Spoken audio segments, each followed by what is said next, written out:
I've mentioned bag and mask ventilation a number of times in these lectures, and this is what it looks like. Basically, the bag is on the anesthetic circuit. You've seen that in previous pictures.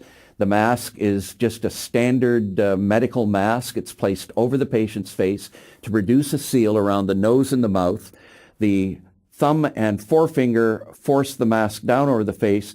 The middle finger and other fingers lift the chin up, and it's important to pull the chin right up. And you can see that this anesthesiologist is bagging with his or her right hand while positioning the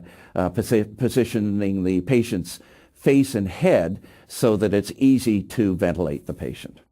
These are laryngeal mask airways. These devices are meant to sit above the glottis, so not through the cords of the patient, not into the trachea, but above the trachea, and they hold the epiglottis up, and hopefully, if they're perfectly in position, look right down through the cords into the trachea of the patient.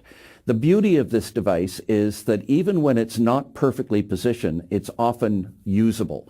And you can get out of a lot of trouble using this device, even in situations where you're having great difficulty with intubation. This is how it works.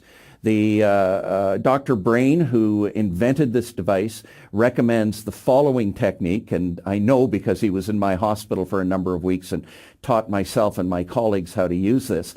Basically, he thinks that you should deflate the cuff of the laryngeal mask, push it down while you're deflating it so it's completely flat, and then take your index finger, put it down right under the lip of the cuff, and pass the device into the mouth, putting firm pressure on the palate as you proceed into the back of the airway. And it's basically this motion, kind of back and then forward again. And you can push the laryngeal mask right down into the upper airway, and you can see the mask is in place.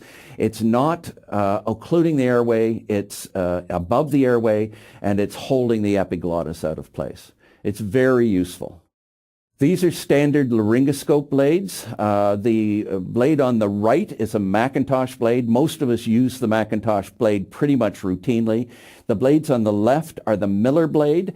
I can tell you I haven't used a Miller blade in probably 30 years, but there are some anesthesiologists who swear by it and use it in preference to the Macintosh blade.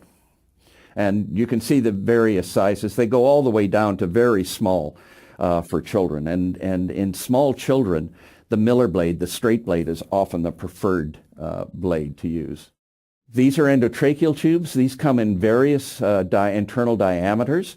You can see that there's a cuff at the end of the tube. This is inflated with air once the tube is in place, and this acts as a seal to prevent material passing down through the trachea into the lungs or coming the other way up around the endotracheal tube, and it basically seals the airway and allows ventilation to occur.